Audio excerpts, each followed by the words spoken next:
আসসালামু আলাইকুম। আমরা এতদিন যাবৎ ইংলিশ শিখে আসছিলাম।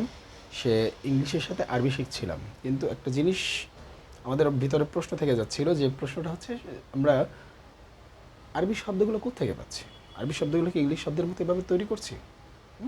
না, সেটা কি তৈরি করব কি করব না, সেটা আজকে আমরা প্র্যাকটিক্যাল কথা বেশি বাড়াবো না, আমরা বোর্ডে চলে যাই। এখানে আমি একটা বিষয় আপনাদেরকে লিখে রেখেছি, যারা মাদ্রাসা তারা তো অবশ্যই জানেন, আর যারা আমরা সাধারণ মানুষ তারা তো অনেকটা বিষয়ে জানিও না, অথবা অনেকে কেউ জানি। তো একটু এটা জানার চেষ্টা করি। ইংলিশে যে আমরা লেখার পরে যে আরবিতে বাক্যগুলো লিখতাম, সে আরবি বাক্য লেখার ক্ষেত্রে একটু ঝামেলা আছে।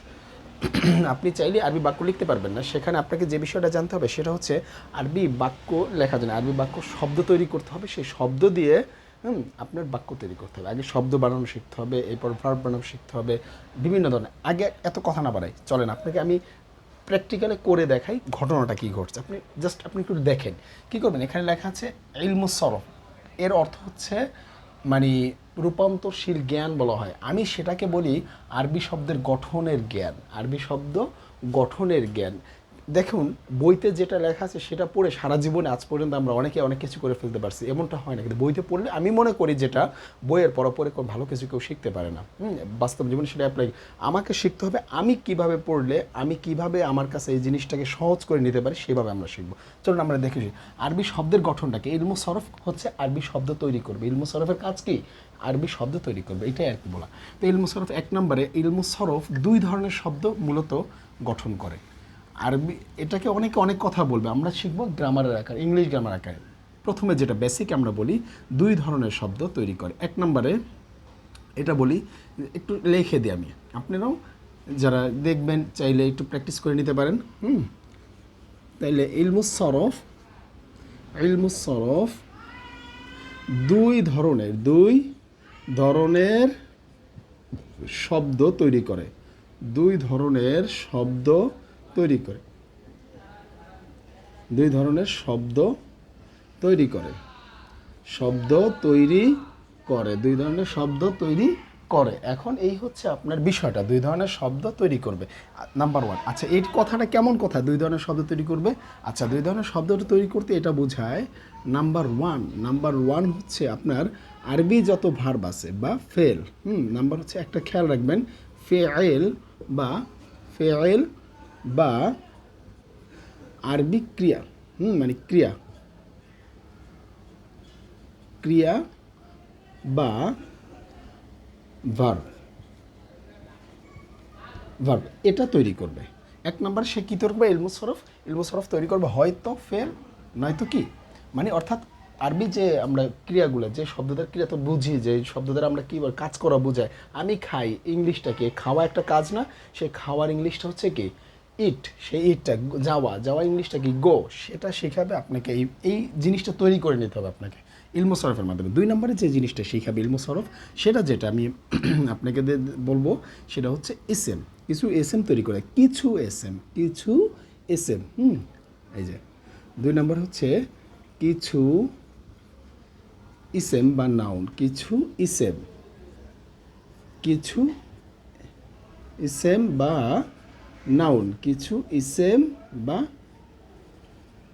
নাউন, ঠিক আছে? এটা তৈরি করবে, এই দুইটা জিনিস তৈরি করবে। ওরা কি করবে? ইলমু সরফ প্রধানত, মানে ইলমু সরফ যে কাজটা করবে, ইলমু সরফ এই দুইটা জিনিস তৈরি করে। নাম্বার ওয়ান, ফেল মানে কাজ জাতীয় যে শব্দগুলো তারা কাজ বোঝায় সেটা তৈরি করবে। আর দুই নম্বর হচ্ছে কিছু এসএম অর্থাৎ কিছু বিশেষ্য বা নাম, জাতীয় কোনো কিছু বুঝাবে, সেটা হচ্ছে এসএম। এই হচ্ছে ইলমু সরফের গঠন জাতীয় শব্দ। আচ্ছা, গেল কথা এটা। এই দুই ধরনের শব্দ তৈরি করে ইলমু সরফ। এখন এই জিনিসটা আপনি জানছেন কেন? এই জিনিসটা আপনি জানছেন, দেখেন আরবি শব্দ যে বাক্য তৈরি করছেন, দুবদাব করে বাক্য তৈরি করতে পারবেন না। আপনি বাক্য তৈরি করতে হলে যে বিষয়টা জানতে হবে সেটা হচ্ছে আপনি ইলমু সরফটা জানতে হবে। ইলমু সরফের থেকেই আমরা আরবির ক্ষেত্রে যদি বলতে যান, তাহলে ইলমু সরফের মাধ্যমে বাক্য তৈরি করেন। সেই বাক্যের শব্দগুলো কোত্থেকে আসে, কিভাবে আসে, সেই শব্দগুলো আপনাকে আগে এক্স্যাক্টভাবে জেনে তারপর আপনি বাক্য তৈরি করতে পারবেন। আসুন তাহলে আমরা এখানে যেটা জানলাম, তো এখানে কি জানলাম? ইলমু সরফ দুই ধরনের শব্দ তৈরি করে, এক হচ্ছে কি ফেল, দুই নম্বর হচ্ছে কি কিছু এসএম তৈরি করে, সব এসএম না। চলুন এর পরবর্তীতে আমরা একটু যাব। এর পরবর্তীটা হচ্ছে যে আপনাকে যদি জিজ্ঞাসা করা হয় আরবি জগতে কত ধরনের শব্দ হতে পারে, ইংলিশ জগতে যেরকম আপনি বলেন 8 প্রকারের হতে পারে, কীরকম পাস্ট অফ স্পেস এক কথায় শেষে, যেরকম নাউন প্রোনাউন অ্যাডজেক্টিভ অ্যাডভার্ব এরকম করে করে ইত্যাদি ইত্যাদি 8 প্রকারের হতে পারে, ঠিক না? ইংলিশে 8 ধরনের শব্দ দিয়ে পুরো ইংলিশ জগৎটা চলে। কিন্তু এখানে যদি আপনি আসেন আরবিতে, তাহলে আরবিতে বলবে আরবিতে কত ধরনের শব্দ হতে পারে, তাহলে আপনি কি বলবেন আরবি জগতে, আরবিতে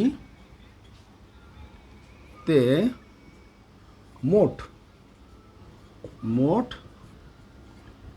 3 প্রকার শব্দ হয়, 3 প্রকার শব্দ হয়।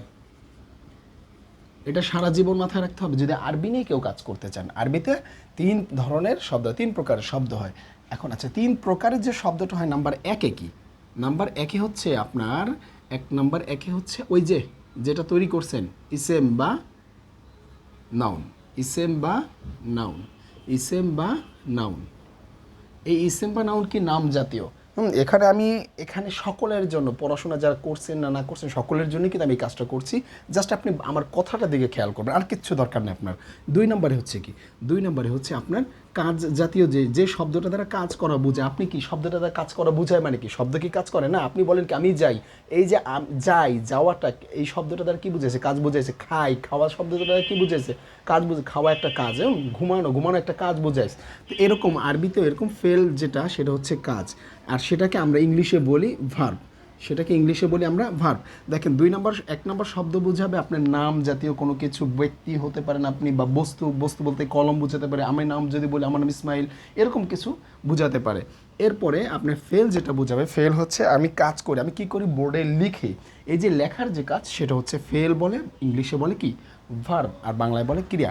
3 নম্বর যেটা হবে, 3 নম্বর শব্দটা হচ্ছে হার্ফ। 3 নম্বর শব্দটা হচ্ছে কি হার্ফ, 3 নম্বর শব্দটা হচ্ছে হার্ফ বা হার্ফ বা প্রিপোজিশন, হার্ফ বা প্রিপোজিশন, প্রিপোজিশন।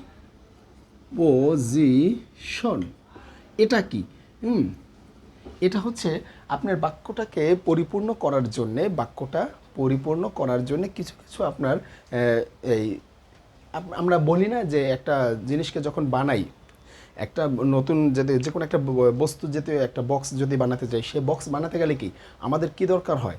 আমাদের দরকার হয় বিভিন্ন ধরনের গ্যাটিস ব্যবহার করে, লোহার ব্যবহার করে জিনিসটাকে একেবারে মেকআপ করা হয়, কাভার করা হয়। ঠিক এরকম আরবির জন্য আপনি যে একটা বাক্য তৈরি করবেন, সেই বাক্যটা তৈরি করার ক্ষেত্রে যে বিষয়টা আপনার প্রয়োজন হবে, এই দুটো দিয়ে আপনি শব্দ তৈরি করলেন, ভালো কথা, এই দুটো দিয়ে আপনি বাক্য তৈরি করছেন।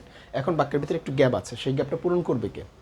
এই যে সেটা হচ্ছে হার্ফ, সেটা হচ্ছে হার্ফ। এই দুটি বাক্য, এই দুটো দেখা যায় এই দুটি মিলে বাক্য তৈরি হতে পারে, বা এটা আর এটা মিলে বাক্য তৈরি হতে পারে আরবি।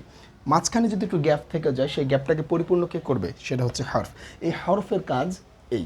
তাহলে এই আরবিতে 3 ধরনের শব্দ হবে। নাম্বার 1 ইসেম, নাম্বার 1 ইসেম বা নাউন, নাম্বার 2 ফেল বা ভার্ব, নাম্বার 2 ফেল বা ভার্ব, নাম্বার 3তে কি? নাম্বার 3তে হচ্ছে হার্ফ, হার্ফ। তাহলে এখন এটা প্রতিটার কাজ কি সেটা আমরা যখন বাক্য তৈরি করব, ওই যে আমরা বাক্য তৈরি করছিলাম সেখানে আমাদের ছিল, সেই বাক্যটা তৈরি করব, তখন আমরা দেখব যে আসলে আমরা এটা কিভাবে তৈরি করব। আচ্ছা, এখন আমি আরেকটু কিছু আপনাদেরকে এখানে ইনফরমেশন দিতে চাই। আমরা শব্দ শিখলাম 3 প্রকার, শব্দ গঠন করে আরবিতে 2 প্রকারে।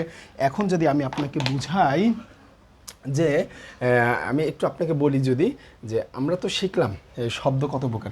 এখন এই আরবি যে শব্দটা তৈরি হয়, আরবি যে শব্দটা তৈরি হয় এটা বিশেষ করে কালের উপর নির্ভর করে।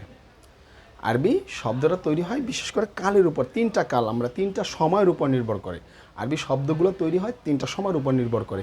নাম্বার 1, এটা কোন শব্দগুলো? সেগুলো হচ্ছে ভার্ব যাকে বলেন, বা ফেল যেগুলোকে বলেন, ভার্ব যাকে বলেন অথবা ফেল যাকে বলেন, সেই শব্দগুলো তৈরি হয় আপনার 3টা সময়ের উপর। নাম্বার 1-এ অতীতকালের উপর নির্ভর করে, নাম্বার 2 বর্তমানকালের উপর নির্ভর করে, নাম্বার 3 ভবিষ্যৎকালের উপর নির্ভর করে।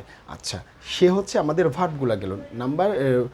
আরেক জাত আছে, সেটা আছে আপনার এসএম তৈরি হয়, অর্থাৎ নাউন জাতীয় শব্দ এখান থেকে ইলমু সরফের মাধ্যমে তৈরি করা যায়। সেটা কীভাবে তৈরি করা যায় সেটা আমরা শিখবো আস্তে ধীরে। জাস্ট আমি আজকে বেসিক নিয়ে আপনাদের সাথে কিছু আলোচনা করলাম যে আরবি শব্দগুলো কীভাবে তৈরি করে, আমরা সেই শব্দ থেকে বাক্য তৈরি করব। আরবি যেহেতু একটু স্ট্যান্ডার্ড ফর্মের এবং হাই লেভেলের একটা গ্রামার, ঠিক না, এবং উচ্চমানের একটা বিষয়, আল্লাহর ভাষা, কোরআনের ভাষা, হাদিসের ভাষা, তাই আমাদেরকে এই বিষয়টা একটু সেভাবেই জানা উচিত। চলুন আরেকটা বিষয় আমি আপনাদের সাথে শেয়ার করি বা শিখাই আপনাদেরকে, আমি নিজে একটু প্র্যাকটিস করি। সেটা হচ্ছে যে আপনাকে যদি বলা হয় আরবিতে ভার্ব কত প্রকার, যদি আপনাকে বলা হয় আরবিতে ভার্ব কত প্রকার, ইংলিশে তো ভার্ব আছে, ঠিক না, এরপরে আরবিতে একটু ভার্ব আমি একটু ধারণা দিতেছি। আরবিতে ভার্ব বা ফেল, ভার্ব বা ফেল কত প্রকার, আপনাকে কোশ্চেন করলে আপনি উত্তরে কি বলবেন জানেন? আরবিতে ভার্ব মাত্র 3 প্রকার, না বলে একত্রে বলতে পারেন 3 প্রকার, যে 3 প্রকার, এটা হচ্ছে 3 প্রকার, যথা আপনি কি বলবেন, এটা হতে পারে মাদি, 1 নম্বরে কি আমি একটু এখানে লিখে দিই, 1 নম্বর হতে পারে মাদি, 2 নম্বরে কি হতে পারে, 2 নম্বরে হবে হাল, 2 নম্বরে হবে হাল, 3 নম্বরে হবে মুস্তাকবিল, 3 নম্বরে হবে মুস্তাকবিল। আচ্ছা, এখন আপনার কথা হচ্ছে মাদি মানে কি, এটা হচ্ছে পাস্ট বা অতীতকাল। 2 নম্বরে যেটা আপনার আছে সেটা কি বলবেন, প্রেজেন্ট বা বর্তমানকাল।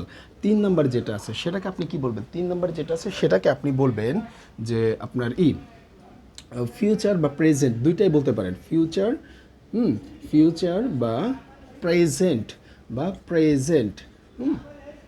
প্রেজেন্ট এই দুইটা আপনি বলতে পারেন। নিচেরটাকে আপনি এই ভার্ব হবে আরবিতে 3 প্রকারের। আচ্ছা, আর এখানে একটা মতামত থাকতে পারে, আরবি গ্রামারের ভিতরে যেগুলো বলা আছে সেটা হচ্ছে ভার্ব হয় সর্বমোট 4 প্রকার।